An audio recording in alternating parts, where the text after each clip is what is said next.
Jemaat yang dikasihi Tuhan Yesus Kristus, Shalom dan salam sehat untuk kita semua. Sebelum melakukan aktivitas hari ini, marilah kita terlebih dahulu mendengarkan firman kehidupan yang tertulis dalam 1 Yohanes 4 ayat 16. Kita telah mengenal dan telah percaya akan kasih Allah kepada kita. Allah adalah kasih, dan siapa yang tetap tinggal di dalam kasih, ia tetap tinggal di dalam Allah dan Allah di dalam Dia. Tema firman kehidupan kita, bukti mengenal dan percaya kepada Allah adalah mengasihi. Jemaat yang dikasihi oleh Tuhan, rumusan mengenal kasih dapat kita temukan dalam kitab 1 Yohanes pasal 4 ini. Beberapa hal yang perlu kita tahu tentang kasih adalah, yang pertama, sumber kasih adalah Allah. Itu sebabnya dalam firman kehidupan kita dikatakan Allah adalah kasih. Perhatikanlah nats ini. Tidak mengatakan Allah kadang-kadang kasih. Atau tidak dikatakan juga bahwa kasih itu adalah bagian dari diri Allah. Tetapi firman kehidupan kita hari ini mengatakan Allah adalah kasih. Itu artinya bahwa kasih itu bukan sesuatu yang dapat dihasilkan dengan usaha atau dengan kekuatan diri kita sendiri. Yang kedua, dasar kita untuk mengasihi bukan diri kita, bukan pula keadaan kita. 1 Yohanes 4 ayat 19 mengatakan, kita mengasihi karena Allah sudah lebih dahulu mengasihi kita. Artinya, inisiatif kasih adalah dari Allah, bukan dari manusia. Karena itu perlu kita sadari, bukan kita yang mengasihi Allah terlebih dahulu, tetapi Allah lah yang terlebih dahulu mengasihi kita. Kemudian di ayat 10 di pasal yang sama dikatakan, bukan kita yang telah mengasihi Allah, tetapi Allah yang telah mengasihi kita dan mengutus anaknya sebagai pendamaian bagi dosa-dosa kita. Manusia yang sudah terusir dari Taman Eden karena dosanya, dengan kasih Allah yang begitu besar akan dunia ini, Allah mengaruniakan anaknya, Yesus Kristus, supaya setiap orang yang percaya kepadanya tidak binasa, melainkan beroleh hidup yang kekal. Yohanes 3:16. Kita menerima kasih Allah pada saat kita menerima Yesus, Tuhan dan Juru Selamat kita. Dalam Injil Yohanes pasal 1 ayat 12 disebutkan bahwa semua orang yang menerima Yesus diberi kuasa supaya menjadi anak-anak Allah, yaitu mereka yang percaya dalam nama Tuhan kita Yesus Kristus. Jadi maksud dan tujuan Allah mengasihi kita adalah untuk pendamaian bagi dosa-dosa kita, sehingga kita memiliki keselamatan. Kasih yang Allah berikan kepada kita tidak ada syarat dan ketentuan yang diberlakukan, sebab Allah adalah kasih. Kemudian yang ketiga, yang tinggal di dalam Allah harus membuktikan dengan hidup mengasihi. Karena itu di ayat 20 mempertegas, jikalau seseorang berkata, aku mengasihi Allah, tetapi ia membenci saudaranya, ia adalah pendusta. Karena siapa yang tidak mengasihi saudaranya yang dilihatnya, tidak mungkin mengasihi Allah yang tidak dilihatnya. Artinya, untuk membuktikan bahwa kita benar mengasihi Tuhan Allah, kita harus mengasihi saudara-saudara kita di dunia ini. Oleh karena itu, setelah kita mengalami kasih Allah, kita harusnya dapat belajar menjadi pelaku-pelaku kasih. Marilah kita saling mengasihi, sebab kasih itu kita miliki dari Allah yang lebih dahulu mengasihi kita. Kasih Allah yang memampukan kita untuk mengasihi sesama kita di dalam Kristus. Kasih Allah itu adalah mengajar, menguatkan, dan juga menegur mereka yang tidak berjalan di dalam firman Tuhan. Kasih memang harus menjadi jati diri atau identitas bagi kita orang-orang percaya. Kasih itu bukan hanya sekedar untuk dibicarakan, tetapi hendaklah kasih itu selalu dinyatakan melalui tindakan-tindakan dalam kehidupan kita. Orang beriman adalah orang yang telah terpaut dengan yang dipercayainya.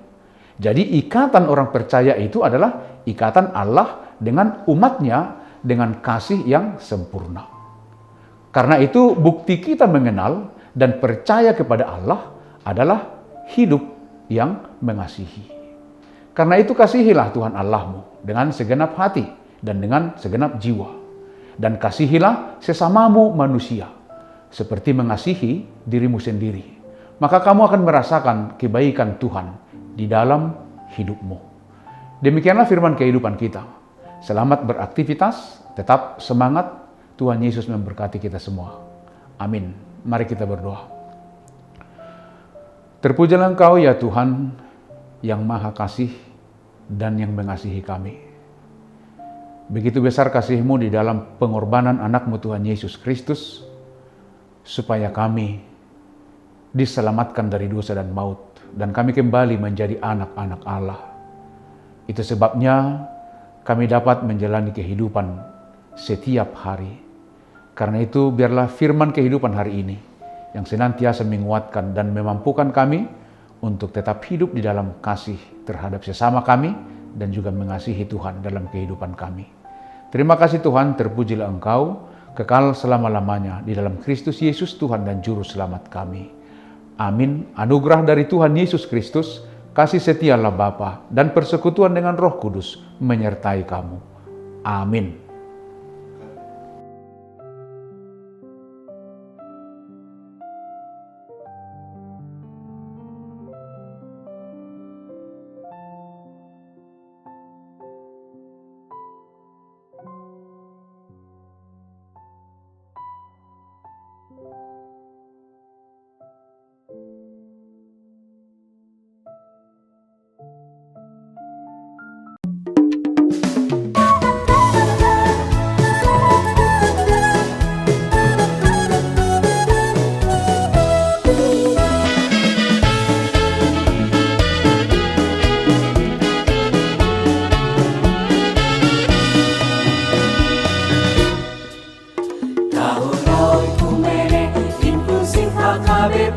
Proaktif menghadirkan kebaikan Allah, jauhkan diskriminasi dan juga rasis, agar terjaga kedamaian.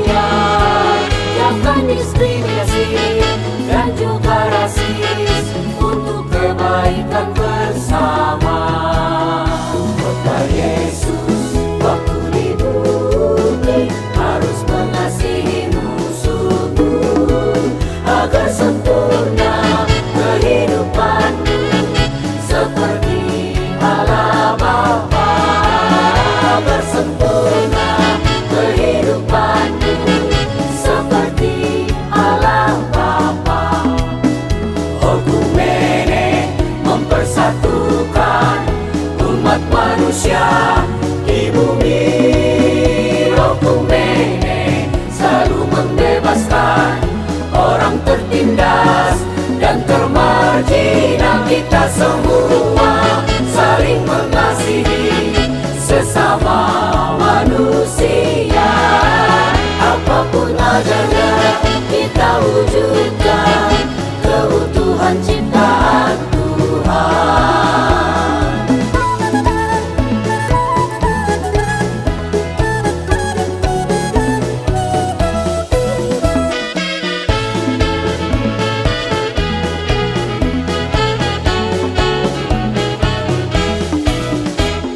Yesus waktu di bumi harus mengasihi musuhmu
semua